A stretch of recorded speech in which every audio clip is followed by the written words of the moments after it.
আমায় সোনার বাংলা, আমি তোমায় ভালোবাসি, চিরদিন তোমার আকাশ, তোমার বাতাস, আমার। আমরা নিউ ইয়র্কে ছিলাম 1990 সালে, এবং তখন অনেকটা কাকতালীয়ভাবেই লিয়ার লেভিন, যিনি 71 সালে বাংলাদেশে এই মুক্তিযুদ্ধের এই দুর্লভ দলিল চিত্রায়িত করেছিলেন, তার সঙ্গে আমাদের পরিচয় হয়। And hopefully you'll solve the problem. I hope you do. Anyway, I wish I could help. I'm too old to go back over and shoot, but anything I could do to help, I would really appreciate it. Thank you, man. Thank you. ওই পরিচয়ের প্রেক্ষিতে পরে আরেকদিন আমরা তার সঙ্গে দেখা করি এবং ছবি তার বেসমেন্টে যে পড়েছিল বাংলাদেশ বাংলাদেশ লেখা, আমার এখনো মনে আছে যে বিরাট ক্যানগুলো, ফিল্মের ক্যানগুলো, সেই ক্যানগুলো দেখি এবং পরে ওখান থেকে কিছু ফিল্ম তিনি আমাদেরকে দেখান এবং আমরা সত্যি অভিভূত হয়ে যাই। যেভাবে বিয়ের শুট করেছে ফিল্মটা আসলে ঠিক ডকুমেন্টারি না, এটা যদি সোজা নিউজ রিল ডকুমেন্টারি ফুটেজের মতো তাহলে ও তো ভালো লাগতো না। বাট যেহেতু ট্রুপের মেম্বারদেরকে সে ক্যারেক্টার হিসেবে বানায় ফেলেছে, এই একটা ন্যারেটিভ এলিমেন্ট চলে আসছে ছবির মধ্যে। এবং আমি দেখার সঙ্গে সঙ্গে লিয়ার লেভিনকে বলি যে আমরা এই ছবি শেষ করতে চাই, এবং লিয়ার যথেষ্ট আগ্রহ প্রদর্শন করেন এবং পরে লিয়ারের সঙ্গে আমরা একজন লয়ারের মাধ্যমে যে একটি ডিড সাইন করি এবং অবশেষে ছবিটি আমরা শুরু করি 1991 সালে। আমার মনে আছে রাতের পর রাত, দিনের পর দিন এটি সম্পাদিত হয়েছিল এবং দিনা হোসেন আমাদের একমাত্র সহকর্মী, ক্যাথরিনের সম্পাদনার সহকর্মী, ও ম্যানহাটন থেকে আসতো আমাদের সেই দ্বীপে, স্ট্যাটেন আইল্যান্ডে, এবং দিন রাত কাজ করতো। I would have to take the subway from my house to Manhattan, and then I would get on the ferry, and then I would walk up a very, very long hill, a very steep hill, to their house. আমাদের দুইটা ঘর ছিল, একটা ছিল আমাদের ঘুমার মানে bedroom, আর একটা ছিল এডিটিং রুম। এন্ড সেই এডিটিং রুম আর কিছু না, এডিটিং মেশিন, তারপরে জায়গায় জায়গায় ঝুলতেছে বিভিন্ন ফিল্মের স্ট্রিপ ঝুলতেছে, ক্যানগুলো ছড়িয়ে ছিড়িয়ে আছে সব জায়গা। There were cans and all just labeled with numbers, but we had no idea what was in this material. Catherine and Tariq had started some of the logging, but it was my job working with Catherine was really to go through everything and log it and find out what was on the what had been filmed, so then we could get a sense of how to put everything together. আরেকজন এই ছবির নির্মাণের সঙ্গে জড়িত না, কিন্তু এই ধরনের দৃশ্য নির্মাণের জন্য তাকে অনেক অনেক ধকল পোহাতে হয়েছে, তাকে কষ্ট স্বীকার করতে হয়েছে। সেটা হচ্ছে আমাদের বাড়িওয়ালা জনাথন এক অসাধারণ মানুষ। তার রুমটি ছিল ঠিক যেই রুমে আমরা সম্পাদনা করতাম, শুধু মাসের পর মাস নয়, বছরের পর বছর, তার ঠিক উপরে, এবং কাঠের বাড়ি, সব আওয়াজ উপরে যায়। কিন্তু আমাদের এডিটিং মেশিন সবচেয়ে বাজে একটা জিনিস আওয়াজের ক্ষেত্রে, কারণ অনেক সময় আমাদের পিছন দিয়ে ফরওয়ার্ড দিয়ে ব্যাক অ্যান্ড ফোর্থ আমাদের যেতে হয়, একই গান হয়তো 50 বার আমাদের প্লে করতে হচ্ছে সারা রাত। আমরা খুবই মানে চিন্তিত ছিলাম যে কি হবে, তার খুব ডিস্টার্ব হবে নিশ্চয়, কিন্তু একবারও সে কমপ্লেন করেনি। আমরা যখন বলি যে জনাথন আশা করি তোমার তো কোনো ডিস্টার্ব হচ্ছে না, আমাদের সারা রাত বলো আমরা এডিটিং করলাম, হ্যাঁ, সে বলছে যে না আমি কিছু শুনলাম, কিন্তু ওটা শুনতে শুনতে ঘুম হয়ে গেলাম। এই ছবির জন্য খুবই প্রয়োজনীয় হয়ে দাঁড়ালো 7ই মার্চের ভাষণ, 7ই মার্চের ভাষণের ফুটেজ এবং অডিও। এখন 7ই মার্চের ভাষণ পৃথিবীর আর কোথাও নেই, কিন্তু ওই অর্থে কেবলমাত্র আছে বাংলাদেশের চলচ্চিত্র প্রকাশনা অধিদপ্তরের আর্কাইভে। আমাদেরই এক সহমর্মী বন্ধু সেটা ব্যবস্থা করে দিতে পারলেন বলবে আমরা একটা ডিউপ করে নিতে পারি। তখন তারেক মাসুদ আমেরিকা থেকে super fine grade master positive পাঠিয়ে দিল 1000 ফিটের। সেইটা আমি আমাদের সেই সহকর্মী বন্ধুকে দিয়ে দিলাম, এবং সে কয়েকদিন চেষ্টা করে তাদের আর্কাইভাল স্টোর থেকে, ভল্ট থেকে ঘুষ টুস দিয়ে, ওই সেকশনের লোককে ঘুষ টুস দিয়ে সেটা ব্যবস্থা করলো, এবং ছবি তো হলো। এখন 7ই মার্চের ভাষণের অডিও দরকার, এবং তখন তারেক মাসুদ আবার আমাকে জানালো যে তুমি বরঞ্চ খায়ের ভাইয়ের সাথে যোগাযোগ করো, দুলা ভাইয়ের সাথে যোগাযোগ করো। এবং উনি 71 সনই 7ই মার্চের ভাষণের লং প্লে রেকর্ড বের করেছিলেন। হ্যাঁ, আমার মনে পড়ে যে এটা 1992 সালে জুনায়েদ হালিম বলে একজন এসেছিল আমার কাছে, এবং তাকে আমি এই রেকর্ডটা দিয়েছিলাম। এই কপিটা গ্রামফোন কোম্পানি কলকাতা থেকে এটা তৈরি করে দিয়েছিল। কারণ আমাদের কাছে যে 500 রেকর্ড ছিল, 500 রেকর্ড সবই মাঠের নিচে ফেলে দিয়েছে ভয় তখন। তো আমি যখন গিয়ে দুলাভাইকে বললাম, উনি সঙ্গে সঙ্গে এইটা কোনো সমস্যা নাকি মিয়া, উনি ওনার আলমারি, কাঠের আলমারি খুলে ভিতর থেকে এক গাদা লং প্লে রেকর্ড, সবই 7ই মার্চের ভাষণ, এক গাদা বের করে একটা দিয়ে বললো যে নাও, এইটা তারেকরে পাঠায় দাও।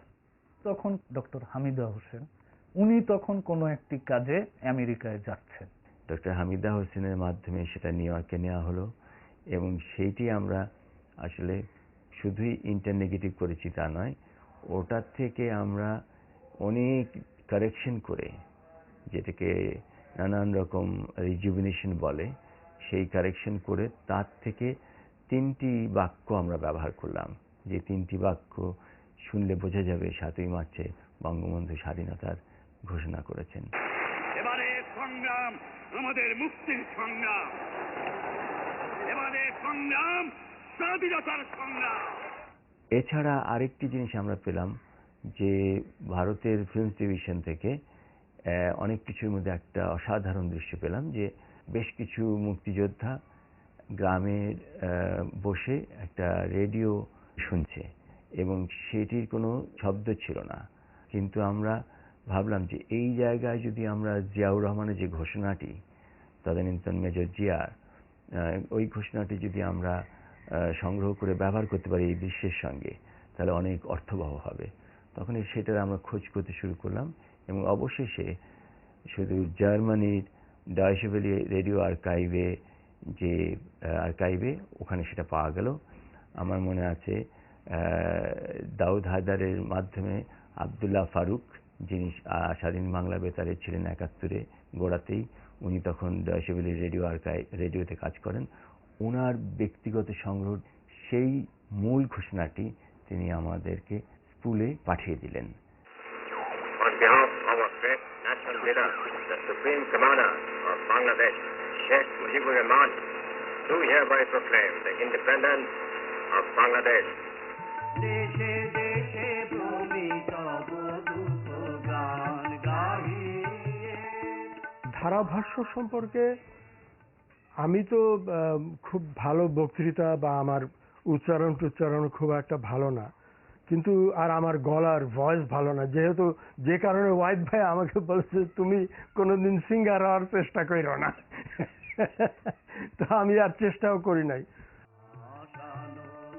লক্ষ লক্ষ মানুষ আসছে, তারা আসছে বসত বাটি ছেড়ে, প্রিয় স্বদেশ ভূমি ছেড়ে, তারা আসছে আশা স্বপ্ন সব পিছনে ফেলে। এই ধারাভাষ্যটা আমি বুঝতে পেরেছিলাম তারেকের আর ক্যাথরিনের ছবিটা মাধ্যমে, যে এটি একটি ইতিহাসের খুব বড় একটা দলিল হয়ে থাকবে। সেই জন্য আমি এই ধারাভাষ্য পাঠটাকে খুব সিরিয়াসলি নিয়ে কয়েক রাত আমি নিজে এটাকে মক্স করেছি, এটাকে রিহার্সাল দিয়েছি, উচ্চারণ স্পষ্ট করার চেষ্টা করেছি। আমি এটাতে অনেক এফোর্ট দিয়েছিলাম, আমার মনে আছে। আমরা একদল সংস্কৃতি কর্মী শরণার্থী শিবিরগুলোতে ঘুরে ঘুরে সংগ্রাম আর স্বাধীনতার গান গায়। বাংলাদেশ সহায়ক সমিতি নামে একটা অর্গানাইজেশন হয়েছিল, দীপেন বন্দ্যোপাধ্যায় ছিলেন, উনি ছিলেন আমাদের মধ্যমণি, এবং ওরা বাংলাদেশ মুক্তি সংগ্রামী শিল্পী সংস্থা নামে এই ইয়েটা করলেন।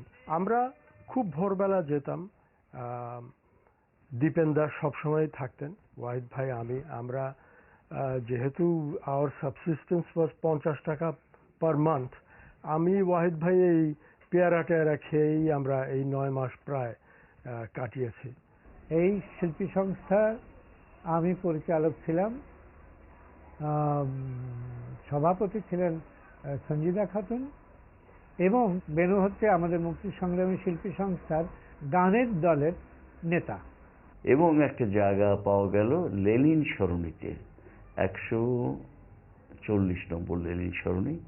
তারপরে বোধহয় ওটার এখন নাম হয়েছে না, ওটা অরিজিনালি ধর্মতলা ছিল আর কি, কিন্তু ওইটার সময় ওটার নাম ছিল লেনিন সরণি আর কি। ওইখানেই আমাদের নিয়মিত কলকাতায় থেকে আর কি নিয়মিত গানের অভ্যাস। ওহিদ ভাই মূলত গান শেখাতেন রবীন্দ্রনাথের, যে দেশের গান, সেই গণসঙ্গীতগুলি, সেই দেশের গান, দেশাত্মবোধক গান, গণসঙ্গীত, রবীন্দ্রসঙ্গীত, নজরুল সঙ্গীত একসাথে আমরা 117 জন যখন আমরা রিহার্সেল করতাম, ধরা ছাড়াগুলি কি সাংঘাতিকভাবে, কোনো ভুল হতো না। এবং আমরা এটা প্রত্যেক দিন করতাম, 5 ঘন্টা 6 ঘন্টা 7 ঘন্টা করে আমরা রিহার্সেলগুলি করতাম। সকাল 6টায় আমরা বেরিয়ে পড়তাম, সারাদিন পরে 12টায়, রাত 12টায় আমরা ফিরে আসতাম। 5টা 6টা ক্যাম্প একদিনে আমরা কভার করতাম। 12 থেকে 14টা গান আমরা গাইতাম এক ক্যাম্পে। মানে আমরা যে যুদ্ধ করছিলাম, সেই যুদ্ধতে আমাদের যে কি আমরা পড়ছি, কিভাবে খাচ্ছি, বা কিভাবে শুচ্ছি, বা কোথায় যাচ্ছি, কি করছি, ওগুলো আমাদের কোনো কিছু আমাদের কারোর মাথায় থাকতো না। একটাই চিন্তা, আমাদের গান গাইতে হবে, আমরা শব্দ সৈনিক, আমরা গান দিয়ে, আমাদের গানের কথা দিয়ে, আমাদের সুর দিয়ে, আমাদের দিয়ে আমরা লড়বো, আমরা আমাদের দেশের জন্য, স্বাধীনতার জন্য আমরা লড়বো। এই আমাদের প্রতিজ্ঞা ছিল এবং আমরা সেটা পূর্ণ করেছিলাম।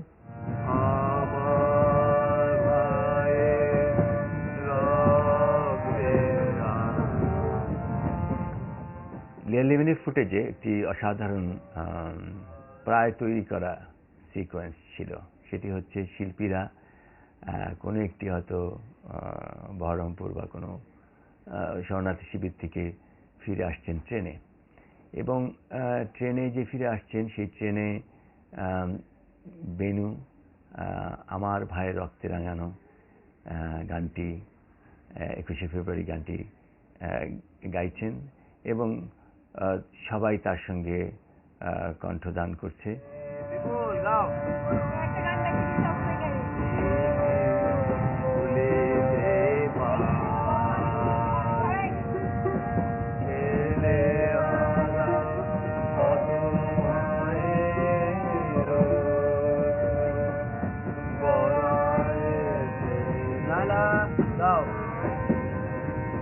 এই দৃশ্যটি চমৎকারভাবে প্রায় 1.5-2 ঘন্টার ফুটেজ লিয়া শুটিং করেছিলেন এবং অপূর্ব। কিন্তু যেহেতু 71 সালে ফেব্রুয়ারি মাস পড়েনি এবং আমাদের কিছু গানের দৃশ্য কমাতে হচ্ছিল, কারণ নাহলে বেশি গান হয়ে যায় ছবির কাঠামোর প্রয়োজনে, তখন আমরা এই গানটি ব্যবহার না করার সিদ্ধান্ত নেই। কিন্তু এই যে ট্রেনে শিল্পীদের ফেরার এই যে দৃশ্যটি, এটির মানে ব্যবহারের লোভ সম্বরণ করতে পারছিলাম না। তা আমরা ভাবছিলাম কিভাবে ব্যবহার করি। ছবিতে যেই দৃশ্যগুলি শিল্পীদের দেখা যায় যে গান গাইছে না, হয়তো বেনু ভাই গাইছে বা অন্য কেউ গাইছে, অন্যরা চুপচাপ আছে, সেই অব্যবহারযোগ্য যে দৃশ্যগুলো, সেইগুলোকে ব্যবহার করলাম আমরা, এবং যে বাঁশি যে বাজাচ্ছেন তার প্রতিটা শট আমরা ব্যবহার করলাম, এবং সেখানে আমরা রেকর্ড করে ব্যবহার করলাম একটি নতুন গান, যেটি বাঁশি হিসেবে ইনস্ট্রুমেন্টাল মিউজিক হিসেবে ব্যবহার হলো। সেটি হচ্ছে কাজী নজরুল ইসলামের একই অপরূপ রূপে মা তোমায় হেরিনু পল্লী।